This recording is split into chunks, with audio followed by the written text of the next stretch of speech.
Welcome back. This is my reading goals for 2023.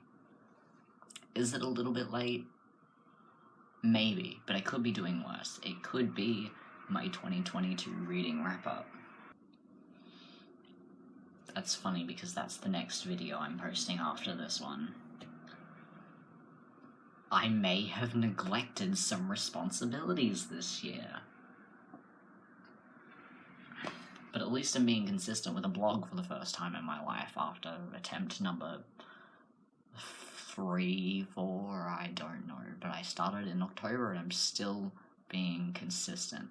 So that's what matters. Anyway, what really matters is my 12 for this year. So I started a couple of book-related traditions back in 2019. One of those is choosing 12 set books to read throughout the year. 12 because there are 12 months, so the idea is to aim to read one of those a month, but I read them whenever I feel like it. Though that usually ends up meaning that I get to around December and then go, oh no, I haven't read my 12, and end up rushing to get through them by the end of the year. This isn't ideal, of course. I am getting better at it though, as you'll find out if you check on my previous video of my 2022 reading goals. Did I meet them? Yes. Not yes, but close. Another reason for doing this is that it makes sure I'm reading books that I wouldn't necessarily actively go out of my way to read, but I do still want to read. So genres that I don't tend to gravitate towards. Books that I've been putting off for a while, that sort of thing. I also don't include books that are part of a series, so these are all standalones, and yeah. The 12. This one is Out by Miles McKenna. I have been so excited about this since I found out it was happening, and yet have not read it yet, so it's on my list for this year. This is non-fiction. It is trans and queer and likely chaotic. Children's book, I have The Midnight Kittens by Dodie Smith, and it's something to do with cats. Diverse fiction, I have Love, Simon, or Simon vs. the Homo sapiens Agenda by Becky Albertalli. Gay! Fantasy, I have Watership Down by Richard Adams.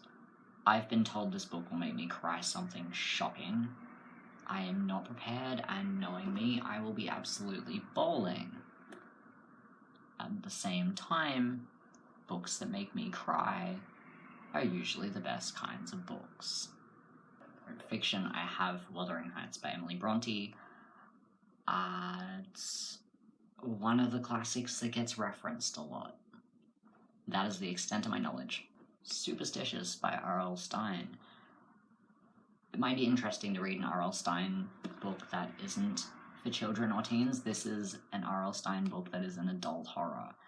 And there's a cat on the cover, so I'm pretty excited. For mystery, I have The Adventures of Sherlock Holmes by Arthur Conan Doyle. I've seen Sherlock, but I don't expect this to be anything like that, so this comment was probably quite pointless.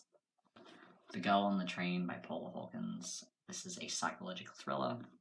There's a girl who catches the same train every day, and she sees something suspicious during her trips. This is a really popular book, and people seem to either love it or hate it. Most people seem to love it. I've had a couple of people say that it was terrible, or that they couldn't finish it, or... Prey by Michael Crichton, because of course we needed to have a Michael Crichton on here. This is sci-fi. I think this one has something to do with bugs. It is nanoparticles, or micro robots. For a short story collection, but also sci-fi, we have this, Time Lord Fairy Tales. It's classic fairy tales, rewritten to be about Time Lords. Can you tell I used to love Doctor Who?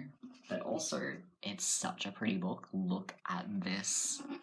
It is absolutely gorgeous, and even inside there's... Each one has like a little illustration thingy. They're just...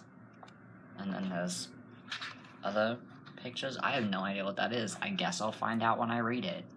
The Homing by Jeffrey Kane and Campbell Black. This is a thriller. and I honestly do not have a clue what it's about. For a YA book, I picked Fangirl by Rainbow Rowell, and I knew this was about a fangirl, but I did not, until after I'd already set this as one of the 12, realize what she was a fangirl of, and now I know that, I'm like, oh, I need to finish reading Carry On, and the two that follow, before I read this, which was on my list of books to finish anyway, but I only have the first one, so I need to get the other two before I can read the first one, and then I need to read the other two. And then I can read this. So that was a mistake on my part. So that's my 12 for this year. Hopefully I will get through them. We will see what happens. Will it be better or will it be worse than my 2022 goals? Stay tuned to find out in like 7 months' time. Do you have any reading goals for this year? I know it's a bit late to be asking, but I want to know what your reading goals are, so drop them. And happy reading. Stay awesome.